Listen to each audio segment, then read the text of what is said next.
Jean Germain retrouvé donc mort à l'âge de 67 ans. Jean Germain qui a mis fin à ses jours alors qu'il devait se présenter ce matin à la barre. Il était l'un des 5 prévenus dans l'affaire dite des mariages chinois. Une affaire et une pression médiatique insupportable pour lui. Son absence ce matin a donné lieu à bon nombre de rumeurs. Était-il parti? Avait-il mis fin à ses jours? La réponse, on la connaît dorénavant. On prend la direction du tribunal de Tours pour y retrouver Audrey Champigny. Ambiance particulière ce matin au tribunal, Audrey. Comment s'est déroulée cette matinée? Eh bien écoutez, ce matin, tout a commencé à peu près normalement. Avant 9h30, Lisanne est arrivée avec son avocat, Maître Chotan. Et puis dans la foulée, les 3 autres prévenus, Jean-François Lemarchand, François Lagière et puis l'ex-mari de Lisanne. Seul l'avocat de Jean Germain, Maître Tricot, est arrivé tout seul au tribunal. Alors l'audience a commencé et puis la présidente a fait l'appel. Pas de trace de Jean Germain.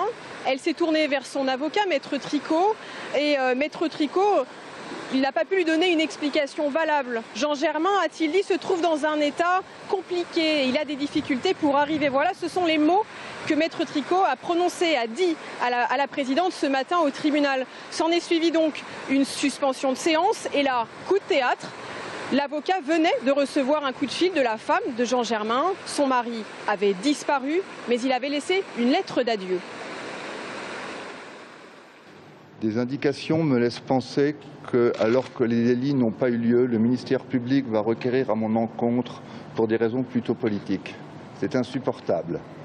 Autant je peux reconnaître des erreurs, des manques de discernement, autant il m'est impossible d'accepter sans broncher cette forfaiture, rendue possible par les actions de Madame Han et les mensonges peureux de Monsieur Lemarchand.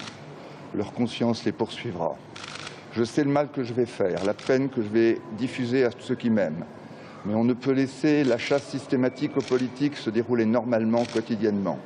Il est des êtres, j'en suis sûr, pour lesquels l'injustice et le déshonneur sont insupportables.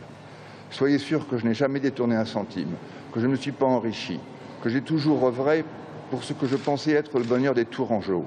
Je laisse ce courrier à mes proches qui, je l'espère, pourront comme ça comprendre.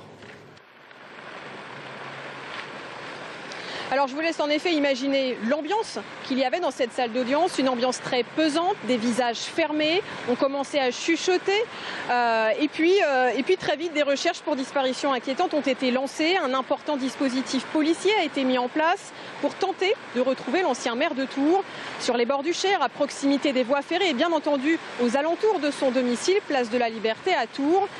L'attente a été longue et puis, peu à peu, la nouvelle s'est répandue. Jean Germain avait été retrouvé sans vie dans son garage.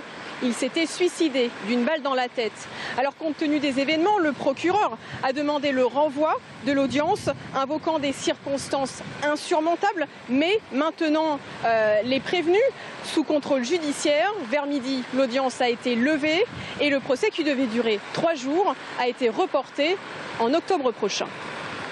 Audrey Champigny en direct de la place Jean Jaurès à Tours avec Thomas Blanc. Merci beaucoup.